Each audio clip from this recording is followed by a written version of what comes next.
Test 1, 2, 1, 2, test. Est-ce qu'on m'entend? On m'entend, j'espère, on m'entend.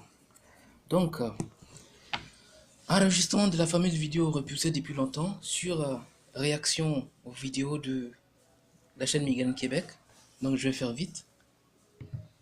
Donc, il faut que je retrouve. Donc, j'ai noté normalement ce que je voulais dire. Et il faut que je retrouve les extraits vidéo qui. Voilà.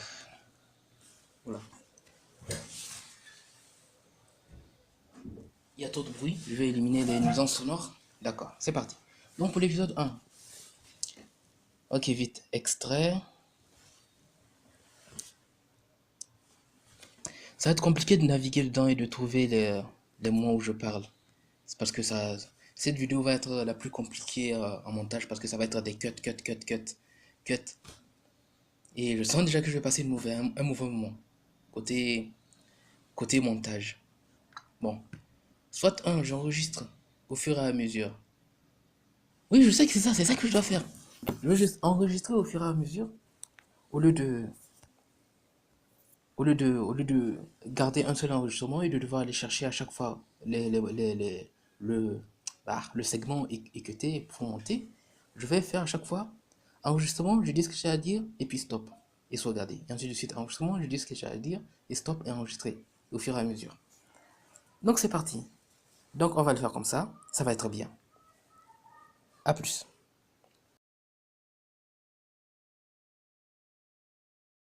Fait que c'est assez souffrant. Oui, c'est très souffrant. Je veux dire, tu ne veux pas voir personne, tu ne veux pas voir de lumière, pas de son. Quand tu as une crise de migraine, est-ce que tu peux faire tes affaires, travailler, fonctionner? Non. Non. Premièrement, tu n'as aucune patience, t'endures rien, t'endures pas de lumière, t'endures pas de son. Puis tu es fatigué au bout. Moi, je suis à terre après une crise de migraine. J'ai pas d'énergie pour rien faire. D'accord. Bon, pour commencer, je me reconnais un peu beaucoup sur la quasi-totalité des témoignages qui sont faits ici. Et oui, bon, déjà à chacun des extraits, je vais dire, je suis totalement d'accord, c'est exactement ce que je vis, je comprends ça. Mais pour un peu étayer ça et développer, qu'est-ce que je peux ajouter? Bah, j'ai rien à ajouter justement, je suis d'accord, c'est exactement ça. C'est quand on est migraineux euh, et qu'on est en crise de migraine, on a du mal à supporter le moindre stimuli pour le système nerveux. Oui, le bruit, les odeurs.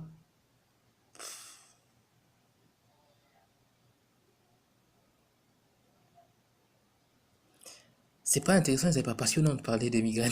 Ça m'énerve. Ça m'ennuie, non, ça m'ennuie. Ça m'énerve pas, ça m'ennuie.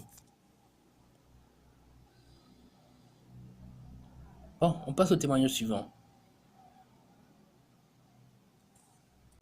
Fait que quel impact ça avait sur ta vie ou qu'est-ce qui était difficile de vivre avec ces crises-là?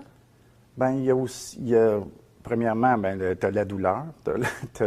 Pendant la crise, c'est ça. Tu as aussi le fait aussi que l'incompréhension de beaucoup de personnes qui mélangent migraine et un petit mal de tête de tous les jours ou que tu vas faire partir.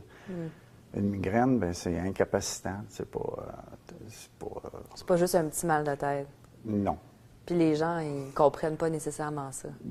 Pas vraiment. À moins d'en avoir une, c'est pas vraiment ce que c'est. C'est difficile à expliquer ou à comprendre pour quelqu'un qui en a pas. C'est pas comprenable, je dirais. C'est dur de comprendre le mal de quelqu'un d'autre. C'est comme la maladie un peu. C'est une maladie qui n'est pas apparente. Quelqu'un qui a un bras cassé, tu vois qu'il a le bras cassé. Personne qui a mal à la tête, tu ne vois pas toujours, à part ma femme qui est capable de le voir dans mon visage qu'il y a un changement physique. Les autres, pas vraiment. C'est pas perçu. Non, c'est pas perçu, c'est pas percevable, c'est pas. Mon point préféré, effectivement, l'incompréhension des gens. Là, quand vous devenez migraineux, l'incompréhension des gens, c'est le tour last boss de votre vie. C'est le problème que auquel vous allez être confronté continuellement et qui va vous agacer, qui va vous prendre la tête. Ce n'est pas la maladie en soi, mais c'est la réaction des gens autour de vous, réaction que vous devrez gérer. Tout ce que vous devez mettre en place comme dispositif pour anticiper ce genre de choses et comment réagir à ce genre de choses. Mon Dieu, c'est horrible. C'est horrible. C'est pire en soi, ça fait plus mal et c'est pire que les déclencheurs et les crises de migraine en elles-mêmes. C'est plus la réaction des gens autour de vous. Effectivement, c'est horrible. Qu'est-ce que tu conseillerais à un jeune homme ou une jeune femme dans la vingtaine qui a des migraines, là, puis qui commence ça, là, qu'est-ce que tu dirais? D'aller consulter son médecin, puis je demanderais de voir un spécialiste qui connaît les migraines pour pouvoir tout de suite commencer à traiter avec les bonnes affaires, plutôt que d'essayer de s'empoisonner avec des pilules comme j'ai fait. Certains médicaments qui t'ont pas aidé puis qui étaient peut-être pas les bons. Non, mais à un moment donné, tu as comme une accoutumance aux analgésiques. Puis quand t'en prends pas, ben ça cause des migraines. Puis en tout cas, j'ai passé par là. Fait que ça fait des céphalées rebonds. Oui. Exactement. Voilà. Avoir accès aux soins, ben, c'est très très très important, accès aux médicaments, mais plus que les médicaments, le plus important c'est l'humain, c'est avoir accès aux personnes, euh, aux spécialistes capables de comprendre votre problème, de vous écouter et de vous donner les bons conseils qu'il faut. Et surtout, euh, ne pas trop surestimer les médicaments, parce que c'est plus du soutien au vrai traitement qui consiste essentiellement à avoir une bonne hygiène de vie et connaître ses déclencheurs et les éviter. Après, les médicaments, c'est un plus qui vient par-dessus et améliorer l'efficacité de ce traitement. Effectivement. Mais voilà, ce que je voulais ajouter, c'est, oui, aller consulter un spécialiste, très important, mais surtout, amener aussi sa famille et ses proches chez le dit spécialiste pour qu'il leur explique à eux la maladie en question. Ouais, je pense que l'entourage a plus besoin d'explications que le migraineux lui-même en question. Voilà.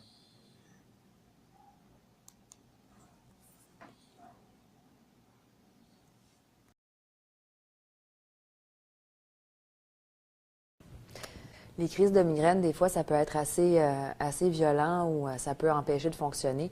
Est-ce que vous pourriez me décrire des choses qu'est-ce que c'était vivre avec la migraine au quotidien? Qu'est-ce qui était difficile pour vous?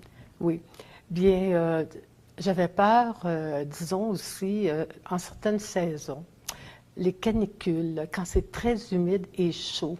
Alors, pour moi, c'est un petit enfer. Oui, la chaleur est un facteur aggravant des crises migraineuses et à l'opposé, le froid atténue les crises migraineuses. Je confirme. Du coup, je suis content quand il fait froid et quand il pleut parce que je sais que ce jour-là, je vais souffrir moins. Je vais quand même souffrir, mais moins que d'habitude. C'est au moins ça de gagner. Parce que j'ai des maux de tête presque tout le temps et c'est un déclencheur majeur de crise de migraine pour moi. Moi aussi, j'ai des crises tous les jours. Tous les jours. Ouais. Aussi, ce que je trouvais difficile, c'est que euh, quand on commence une crise de migraine ou quand on a mal à la tête, on devient irritable. Et c'est pas mon caractère. Et moi, je suis une bonne vivante, j'aime rire et tout ça. Et eh bien, c'est pas le fun parce que tu te sens coupable en plus, hein. Il y a beaucoup de culpabilité. Beaucoup de culpabilité à tout point de vue. Disons, un autre point de vue, ce serait que je me demande qu'est-ce que je fais de pas correct? Comment ça se fait que j'ai des crises de migraine comme ça? Je dois faire quelque chose de pas correct. Bon, alors, beaucoup de culpabilité. Ça, c'est dur à vivre. Ah, un point sensible, un point très important dans la vie de migraineux. Ouais, ouais, ouais. On ne peut pas aimer quelque chose qui nous fait souffrir. Ça, oui, c'est normal, c'est tout naturel. Et du coup, j'anticipe le moment où je vais commencer à détester quelque chose, une activité, parce que c'est un déclencheur.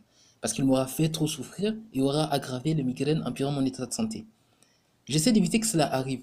Cela se produit déjà. J'ai de l'aversion pour certains déclencheurs, pas par jugement de valeur, pas parce que je ne les apprécie pas, mais parce que ce sont des déclencheurs.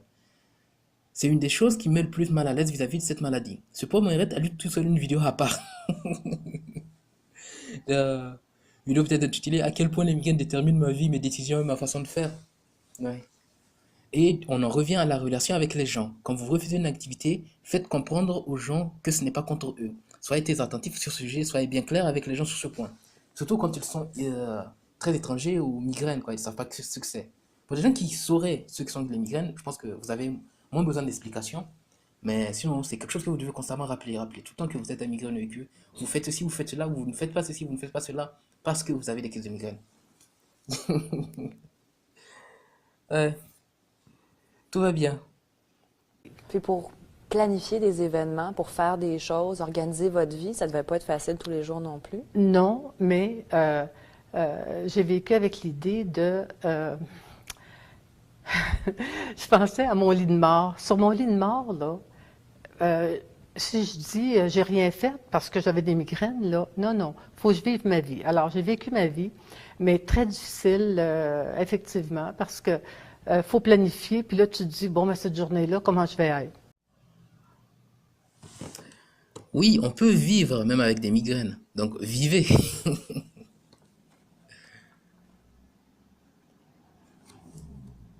Et des fois aussi, tu es tellement recroquevillé sur toi-même, tu t'isoles dans cette maladie-là.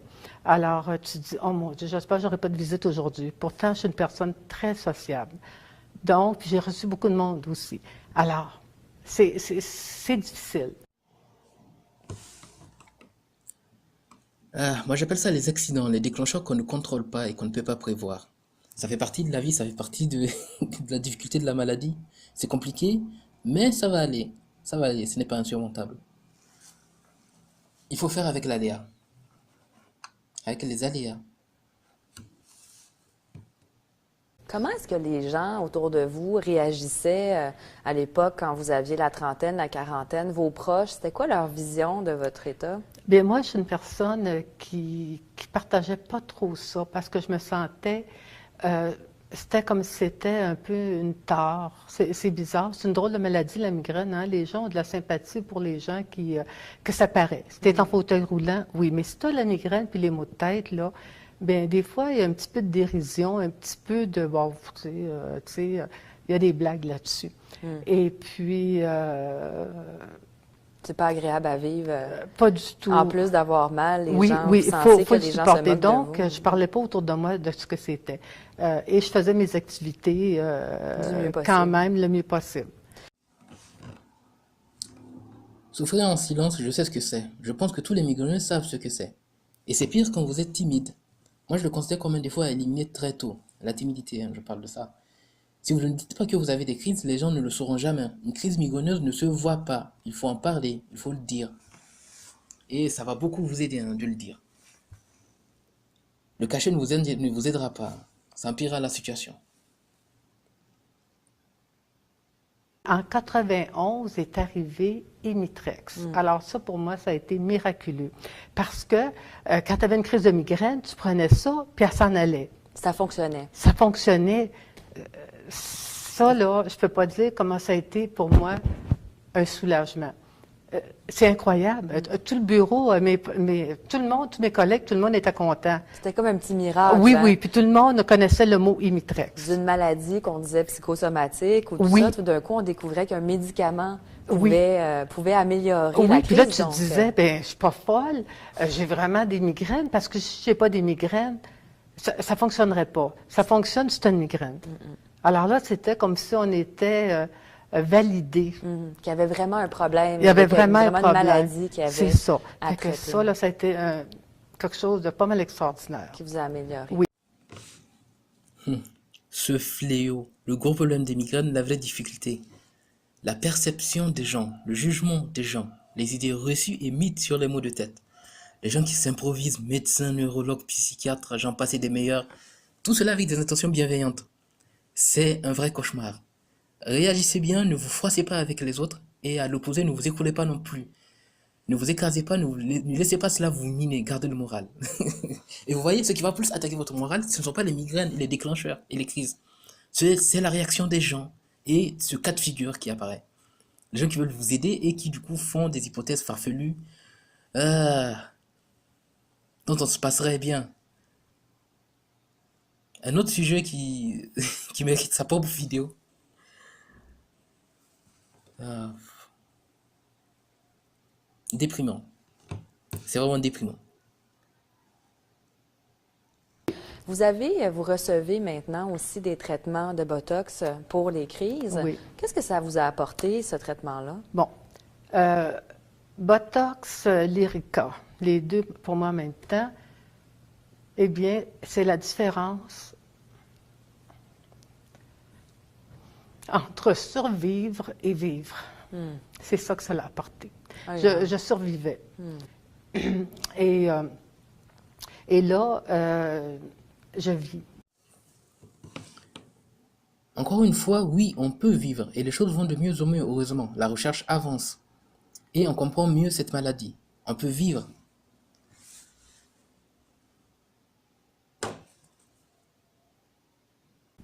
Vous faites Je plus vis. de choses? Ah oui, oui, puis je suis de bonne humeur. Mais est-ce que les gens vous trouvent de meilleure composition? Vos proches? Bien, oui, certainement, absolument. C'est sûr, ça fait une différence. Ça m'aide aussi à aider les autres. J'avais quelqu'un dernièrement qui avait besoin. J'allais voir la personne tous les jours, puis j'aurais jamais pu faire ça si j'avais pas ce traitement-là. Donc, ça a amélioré pour vous votre qualité de vie? Ma qualité de vie à tout point de vue. Alors, comme je dis, c'est la différence entre survivre et vivre. Parce que j'ai fait l'expérience, il y a 2 ans à peu près, de justement choisir la survie à un moment donné. Là. Ça m'a bien surpris d'être rendu là. Mais c'est ça. Avec les années, ça nous use. On s'en aperçoit pas. Puis D'avoir tout d'un mal. coup, on n'est plus capable. Mais là, c'est ça. Je m'en vais avec ça. Puis je suis très heureuse. Vous êtes mieux maintenant. Oui. Ouais. Les interactions sociales sont des déclencheurs. Malheureusement. Donc, être migraineux, ça porte un coup à votre vie sociale. Et en plus, ça rend encore plus ardue la communication avec les autres. Notamment sur les débats et les discussions sur votre état de santé. Quand vous serez obligé d'argumenter et de lutter contre les idées reçues, les mythes et j'en passais des meilleurs.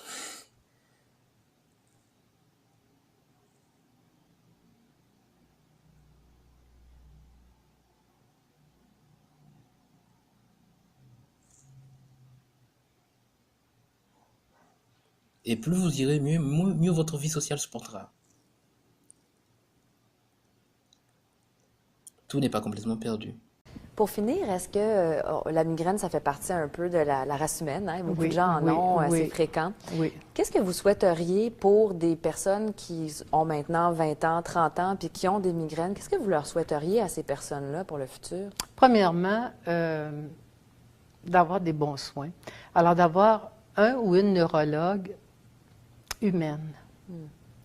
Ça fait une grosse différence parce que c'est une maladie quand même qu'on sait, hein, c'est ça, ça apporte de l'anxiété, on se sent coupable, bon, tout ça. Alors, avoir quelqu'un qui nous comprend, qui est capable d'accepter ce qu'on est. Bon, alors, pour le futur, ce que je souhaiterais, je mets beaucoup mes espoirs dans une thérapie génétique. Et pour pouvoir vraiment pointer. J'ai lu un petit article dernièrement qui parlait d'une protéine. Et alors, si on est capable de voir vraiment ce que c'est, alors la médication, elle va être plus ciblée. Donc, de mieux comprendre. De mieux comprendre ça, ce qui se de mieux passe. comprendre la maladie. Et c'est ça, d'avoir des médicaments qui permettent de survivre et de vivre. Et de fonctionner. Et de fonctionner surtout. C'est ça. Alors, quand tu dois aller au travail et que tu as une migraine, c'est pas drôle. C'est Et il y a des difficile. choses que tu peux pas faire quand tu... Quand on est en pleine crise. Bien oui. Moi, j'avais la chance d'avoir un emploi. Je travaillais à l'administration ressources humaines et je pouvais rentrer dans mon bureau, fermer la porte et faire mes choses. Mais je passais près d'une école, puis toutes les fois, je me disais, les professeurs, là, je pourrais pas aujourd'hui, moi, enseigner. Alors, c'est ça. C'est quelque chose, vivre avec cette condition-là. Oui, mais j'ai bon espoir pour les jeunes qui vieillissent avec ça. De toute façon, c'est mieux qu'il y a 40 ans. Donc, il y a déjà eu une Alors, amélioration. oui, exactement. Ça s'améliore tout le temps. Oui, ça s'améliore tout le temps. C'est bon à savoir. Ça fait plaisir de l'entendre. Je suis content pour moi et pour les générations futures. Tout ira de mieux en mieux. Alors, puis là, il va y avoir, on voit Migraine Québec, là, c'est un espoir aussi d'être moins isolé, de pouvoir se parler, de pouvoir... J'étais isolée, moi, je souhaitais ça, d'avoir... Une communauté. C'est ça, une communauté, être capable de juste partager avec des gens qui vivent les mêmes choses. Mais c'est ce que vous avez fait en donnant aujourd'hui votre témoignage, puis je vais vous remercier d'avoir partagé ça avec Bien, nous. ça me fait tellement plaisir. Merci. Merci infiniment pour votre témoignage. Merci à Migraine Québec. Ça m'a beaucoup aidé de trouver et d'écouter des gens dans la même situation que moi. Je me sens moins seul et moins incompris. Encore une fois, 1000 fois merci.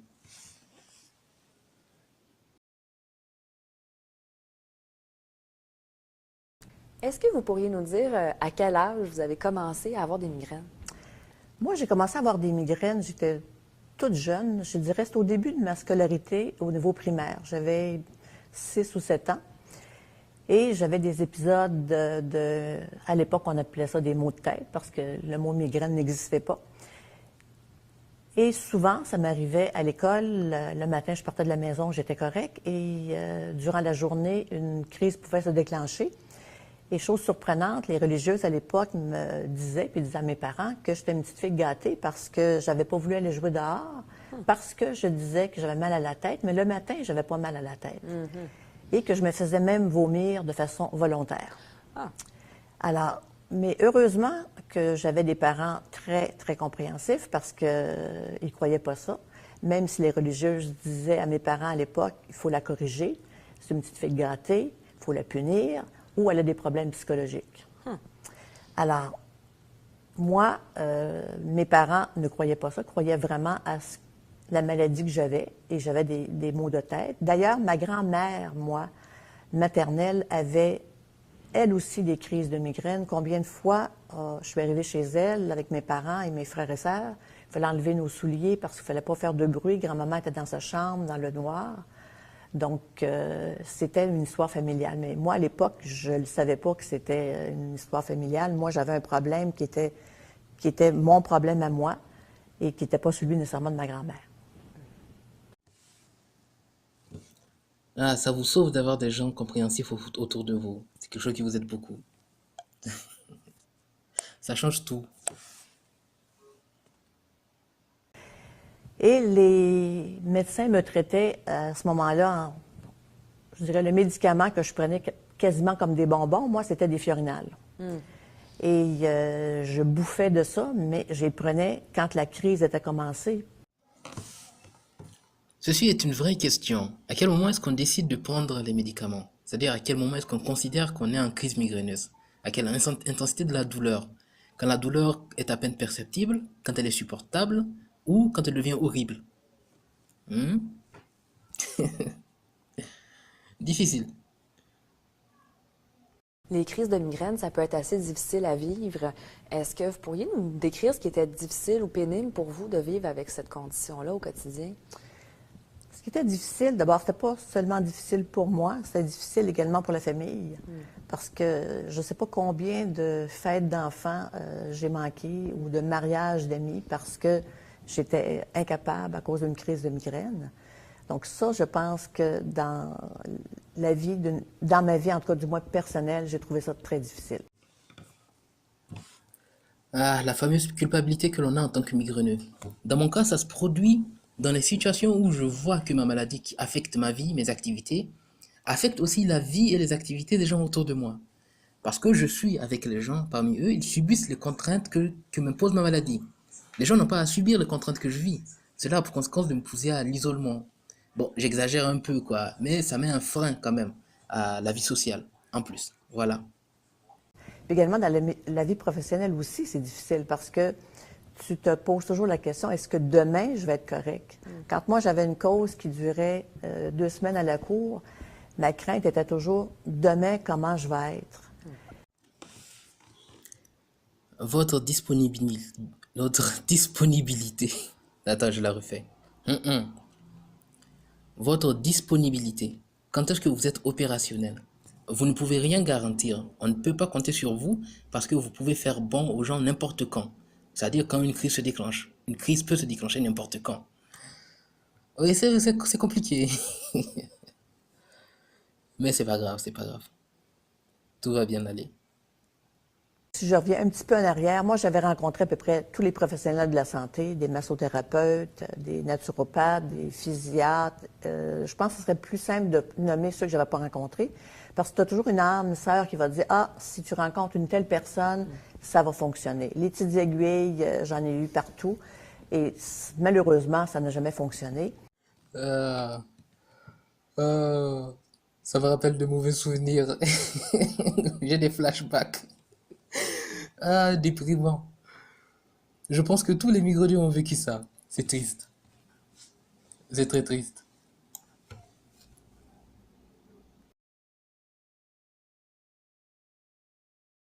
On dit souvent que c'est assez difficile de vivre avec la migraine ou les crises de migraine. Qu'est-ce que vous avez trouvé difficile de vivre avec cette condition-là?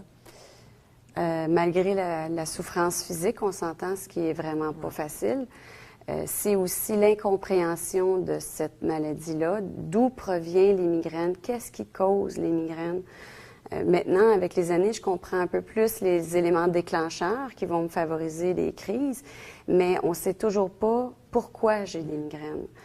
J'ai passé un scan, j'ai passé une résonance magnétique. Tout semble fonctionner au niveau de mon cerveau. Il ne manque pas de morceaux. Mais malgré tout ça, on ne comprend pas pourquoi je fais des crises. Donc, et aussi de répondre aux questions de toutes les gens autour de moi qui veulent mon bien, évidemment. Donc, ils me posent plusieurs questions que j'ai nécessairement pas la réponse. Fait que, puis au début, quand on commence à avoir des crises de migraine, on essaie aussi par nous-mêmes de trouver des réponses. Donc, on part à la conquête de la recherche du pourquoi la douleur. Je me reconnais dans tout ce qu'elle a dit. Je suis totalement d'accord. On rencontre toutes sortes de personnes, bien, toutes sortes de professionnels, évidemment. On essaye toutes sortes de choses. Moi, dans mon cas, j'ai fait de l'acupuncture, j'ai fait de l'ostéopathie, j'étais allée voir un chiro, j'ai même essayé des diètes spécifiques, là, sans gluten, sans lactose. J'ai fait même de l'hypnose. On essaie toutes sortes de choses pour essayer de trouver, pour essayer de plus avoir mal, dans le fond. Et au bout du compte, ce qui est super difficile, c'est qu'à chaque fois qu'on part avec une tentative, on a toujours un sentiment d'espoir de trouver la réponse. Puis c'est l'échec aussi, parce que ça fonctionne pas, parce que dans le fond, oui, une petite accalmie d'un mois ou deux, puis après ça, pouf, il y a une rechute. Donc on vit beaucoup de déception plus de douleurs physiques. Ça me rappelle de très mauvais souvenirs. Euh,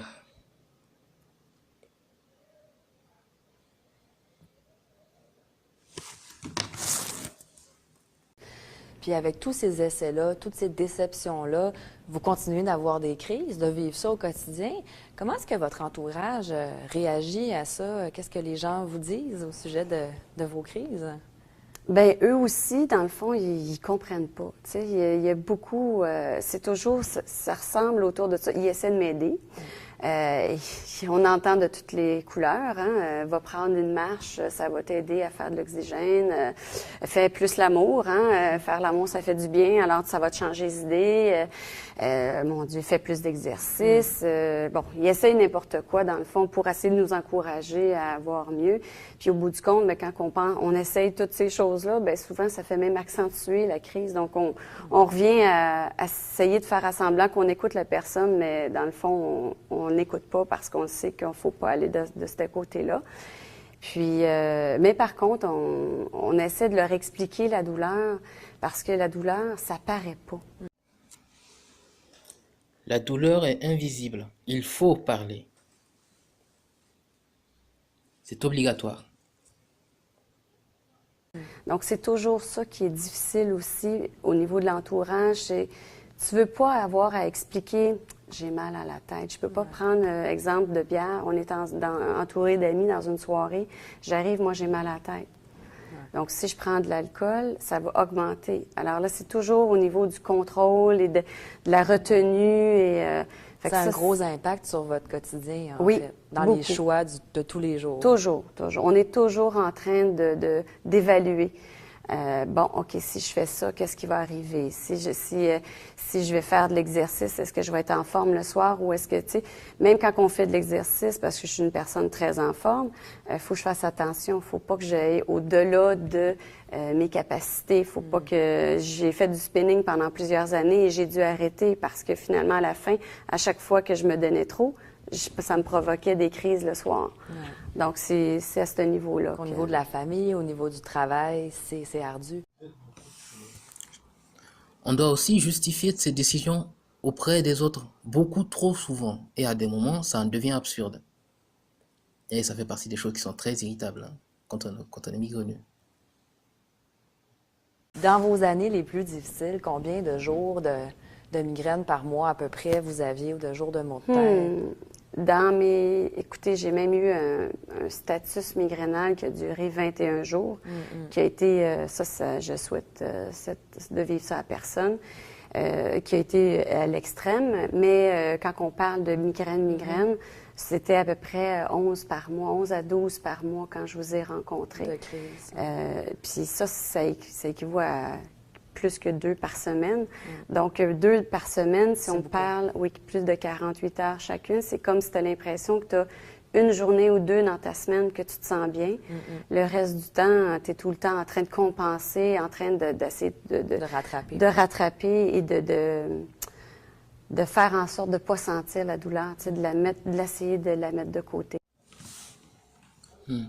Quand on a une crise, on ne perd pas uniquement la journée de la crise, mais aussi le lendemain, parce qu'on est très sensible aux déclencheurs et on doit à tout prix les éviter. À la sortie de la crise, pas pendant la crise. Donc, lorsqu'on a des crises 1 jour sur 5, par exemple, on n'est pas incapacité 1 jour sur 5, mais 2 jours sur 5. Ça fait partie des choses qu'il faut expliquer aux gens. Bon courage. Les crises de migraine, ça peut être assez violent. Parfois, c'est imprévisible, ça n'arrive pas toujours au bon moment. Est-ce que vous pourriez nous donner des exemples dans votre quotidien de l'impact que les crises de migraine pouvaient avoir? Bien sûr. J'ai 2 bels exemples que je pourrais vous parler, un peu, dans le fond, excluant au travail, on s'entend. Comme je vous ai dit un petit peu plus tôt, on est très sportifs, on est une famille de sportifs. Mes 2 enfants font du sport de haut niveau et mon garçon fait du patin de vitesse. Donc, lorsqu'il y a des journées de compétition et que je sais que je vais aller à l'aréna, j'ai toujours un sentiment à l'intérieur que je sais qu'à la fin de ma journée, je vais avoir de la douleur. Parce que lorsqu'on s'assoit à l'aréna dans les estrades, juste les lumières qui éclairent la glace, c'est mortel pour mes yeux, c'est des néons. Puis donc, avoir à supporter ça toute une journée, le soir, malheureusement, je sais que ma journée va finir en migraine. Donc ça, c'est un petit peu décevant à ce niveau-là. Ça ne m'empêche pas d'y aller parce que, je veux dire, je ne manquerai pas cette expérience-là. Mais par contre, je sais que c'est quelque chose que je vais avoir à supporter en soirée. L'autre exemple aussi qui m'arrive assez fréquemment encore, malheureusement, c'est on a un beau réseau d'amis et on se fait souvent des soupers d'amis ensemble. Je me lève un matin, je suis heureuse, je sais que je vais rencontrer mes amis le soir, je fais ma journée. Fin de la journée arrive, mal de tête commence. Là, mon inquiétude. Là, j'ai le goût de pas y aller. Mais en même temps, je suis tiraillée parce que je veux aller les voir. Mais je sais que je vais avoir à supporter la musique.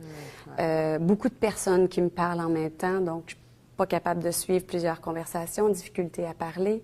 Alors, tout ce sentiment-là de je vais avoir à supporter la douleur, entourée d'amis et j'essaye que ça paraît pas parce que dans le fond, je veux pas gâcher la soirée de personne. Donc ça, c'est des exemples que j'ai à vivre au quotidien encore, oui. Qui sont malheureusement dommages, mais ça fait partie de mon quotidien. En tant que migraineux, pour se soigner, on est censé éviter de s'exposer à des déclencheurs. Mais très souvent, pour plein de raisons, on est obligé de se dire tant pis et de se forcer malgré tout à faire plein de choses qui sont déclencheurs de crise migraineuse, plein de choses qui nous exposent à des déclencheurs de crise migraineuse. Ah, ça arrive trop souvent et plus qu'on ne veut l'admettre. C'est dommage. Tu respires. Donc, pour finir, en fait, je vous demanderais qu'est-ce que vous souhaiteriez aux personnes, aux jeunes personnes parce qu'il va toujours en avoir des migraineux, en tout cas pour le moment, qui commencent leur vie de migraineux, qui ont peut-être 20, 25, 30 ans. Qu'est-ce que vous souhaiteriez à ces personnes-là? Ce que je souhaiterais, c'est qu'ils puissent avoir accès à un médecin, un neurologue, un spécialiste le plus rapidement possible pour être sûr d'être bien encadré. Que le spécialiste évite de vivre toutes les étapes que j'ai eu à vivre. Tu sais, tous les différents intervenants qui, eux, je veux dire, ils veulent tous t'aider, mais finalement, c'est pas nécessairement nécessaire d'avoir à faire toutes ces étapes-là, toutes ces rencontres-là. Donc, quand tu vois un spécialiste qui, lui, te prend en charge, te comprend, sait qu'est-ce que tu vis comme douleur, est capable de t'orienter dans la bonne voie, ça, je pense que c'est un gros souhait que je pourrais faire. Que les neurologues continuent à faire des recherches pour essayer de comprendre d'où viennent les crises. Ça aussi, ça serait un autre souhait que j'espère pour le futur, dans le fond.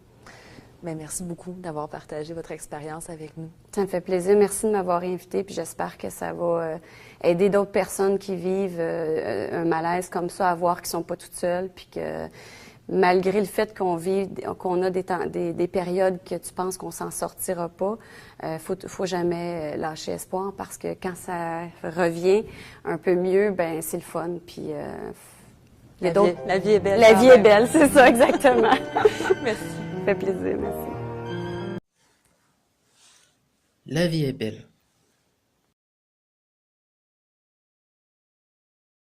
Puis à quel âge tu as commencé à avoir des crises de migraine? J'ai commencé à avoir des crises de migraine, je devais avoir environ 5 ans.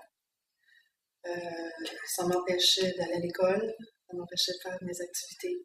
Ça prenait tout mon temps d'essayer de passer à travers, puis je réussissais même pas à faire des devoirs ou des choses comme ça. Les crises de migraine, c'est incapacitant. Est-ce que souvent les crises de migraine y arrivent sans crier gare ou ça peut être assez violent? Qu'est-ce qui était difficile au quotidien de vivre avec des migraines comme ça? Ben, surtout depuis que j'ai des enfants. Les enfants ont faim pareil le matin, ils ont besoin d'aller à l'école pareil, à la garderie quand même. On n'a pas le choix. Il faut se lever, il faut essayer de faire le plus possible de notre journée. Les premiers temps, c'était plus difficile. Maintenant, ils vieillissent un petit peu, fait qu'ils sont capables de faire un petit bout tout seul. Est-ce qu'ils s'en rendent compte quand tu as une crise de migraine? Oui. Ils savent, quand je me lève le matin, ils me regardent, ils disent « Ah, maman, pas bien ce matin, une migraine. » Ils me disent « Ben, on va aller préparer les déjeuners. » Souvent, ils me disent « que le déjeuner est terminé, pour aller les aider pour le reste. » C'est bon d'avoir du soutien. Ça fait plaisir. Comment c'est perçu ou comment c'était perçu dans ton entourage, par les proches, les collègues, ces crises-là, la migraine? Qu'est-ce que les gens comprenaient de ça? Mais la famille proche, ils comprenaient. Ils savaient comment j'étais sans migraine et avec une migraine. Ceux au travail, il y en a beaucoup qui ont des préjugés, considèrent qu'on ne veut pas travailler ou qu'on n'est pas résistant. Ben, de toute façon, c'est juste une migraine. C'est le commentaire que j'ai eu souvent. Juste une migraine, c'est parce qu'ils ne savent pas c'est quoi une migraine. Les autres pensent que c'est un petit mal de tête, comme on disait avant à la télé. On va juste prendre un grain de sel et ça va passer. Mais c'est pas le cas. C'est pratiquement ça. On aura toujours à lutter contre l'incompréhension. Ça ne va jamais cesser. Il faudra toujours expliquer aux gens ce que sont les migraines. C'est pénible. À cette époque-là, tu avais combien de jours avec des crises de migraine dans le mois ou la semaine? À ce moment-là, j'avais 1 à 2 migraines par semaine. Puis quand je donnais l'injection, ça durait 2 jours avec les effets secondaires.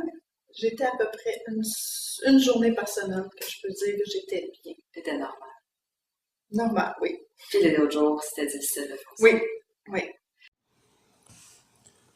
En enlevant les jours de crise de migraine et les jours qu'on se laisse pour récupérer de la crise de migraine, il reste à la fin très peu de jours où l'on est opérationnel, concrètement. Ah. Puis après, à ce moment-là, tu devais être un peu découragé. Tu avais eu aussi des traitements pour prévenir les crises, d'autres comprimés à prendre tous les jours. Rendu là, comment tu te sentais avec toutes les crises, puis les injections, puis la vie Moi, j'ai pas mal laissé tomber à ce moment-là. Je me suis dit, ça fait comme 25 ans et plus que je me bats avec des migraines. J'ai tout essayé. La kinésithérapie, la massothérapie, l'acupuncture. J'ai tout essayé. Encore ces mauvais souvenirs. On passe forcément par ça quand on est migraineux. C'est terrible. Avais-tu vu des médecins? J'ai vu des médecins, j'ai vu des neurologues. C'était jamais compris comme quoi que je pouvais avoir un mal de tête. Je dis tout le temps 364 jours par année. Ça arrivait une fois de temps en temps, je n'avais pas, mais c'était pas compris comment je vivais. Avec toutes les déceptions que j'ai eues avec ça, je me suis dit à un moment donné, ben, on va laisser tomber. Je vais vivre avec. J'apprends à vivre avec. Ça fait plus que 25 ans que je vis avec.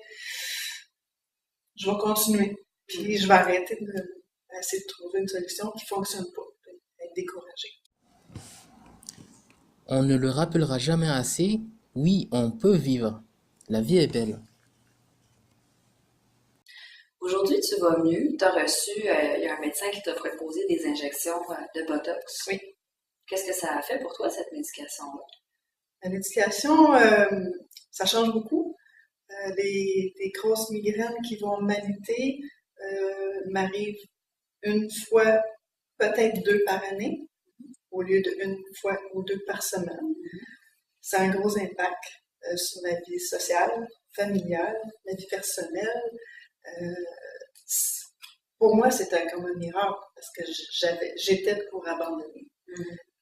Puis c'est arrivé, il y a quelqu'un qui m'a fait rencontrer un médecin, puis ce médecin-là connaissait c'était quoi les migraines, puis il le vivait, cette personne-là. En le vivant, mais on comprend mieux, je pense. Puis aujourd'hui, donc, ta vie est meilleure, malgré, as-tu encore des crises? Oui, il y a encore des crises. Ça va arriver quelques fois, une fois ou 2 par année, que je peux avoir des grosses crises qui vont être alitées, mais une crise normale, ce que j'appelle normale, une crise que je vais prendre une médication puis je vais être correct, ça va m'arriver une fois ou 2, 3 mois. Est-ce que tu aurais quelque chose à dire à quelqu'un, une femme ou un homme dans la vingtaine qui a des migraines, qui commence, si on veut, cette vie avec les migraines, ou même un enfant, dans ton cas, ça a commencé très jeune. Oui. Des fois, on oublie que les enfants aussi peuvent avoir ces crises-là. Qu'est-ce que tu leur souhaiterais, qu'est-ce que tu leur dirais à ces personnes-là? Qu'il y ait plus de gens, qu'il y ait plus de médecins, plus de gens qui s'intéressent à savoir qu'est-ce qui cause des migraines, comment on pourrait mieux les soigner, comment ces gens qui comprennent comment les gens qui vivent des migraines, comment ils se sentent. Les situations comme aujourd'hui, comme on se parle présentement, je suis certaine que ça va aider. Puis il y a beaucoup de gens qui ne savent même pas, je pense, qui ont des migraines. Ils pensent qu'ils ont des maux de tête, c'est tout. C'est différent, en fait. C'est bien différent un mot de tête d'une migraine. Mais en discutant comme on fait aujourd'hui, ça nous permet peut-être d'informer d'autres personnes. Puis c'est pour ça que je te remercie beaucoup d'avoir accepté de venir prendre le temps de parler avec moi aujourd'hui. Merci. Merci. Oui, les choses vont de mieux en mieux, on comprend de mieux en mieux les migraines et on arrive à mieux les traiter. Il y a de l'espoir. Tout va bien. Tout va pour le mieux. Tout va pour le mieux dans le meilleur des mondes. Bon, qu'est-ce que je pourrais bien ajouter en conclusion à cette vidéo? Hmm, une réflexion supplémentaire. Oui, le gros problème que vous allez affronter en tant que migraineuse, ce ne sont pas les changements dans votre vie dus à l'hygiène de vie irréprochable que vous devez avoir. Connaître ces déclencheurs et les éviter, même si c'est un coup à prendre. Vous devez accepter de renoncer à vos hobbies, vos centres d'intérêt, à être moins impliqué dans plusieurs de vos activités préférées. Tout ceci n'est rien face au vrai défi de votre vie qui sera gérer les réactions des gens autour de vous, la réception de votre état de santé par les autres. Cela vous demandera de faire un effort de pédagogie pour faire comprendre du mieux possible la maladie qui vous afflige. Les migraines sont très méconnues du grand public et les gens sont très vite tombés dans des idées reçues et mythes sous les mots de tête. Vous devez faire votre possible pour leur donner une bonne compréhension de votre situation. Voilà ce que j'aurais à dire. Et à quel point est-ce que les migraines déterminent ma vie, mes décisions et ma façon de faire? Par exemple, à cause des migraines, j'ai décidé de m'intéresser aux jeux vidéo. Et mon principal centre d'intérêt, le principal sujet que j'apporte, ce sont les jeux vidéo. Pour des raisons peut-être que je développerai plus tard, ultérieurement. Bon, je pense que je vais arrêter là. Cela suffit. Et bon, la vie est belle. Au revoir.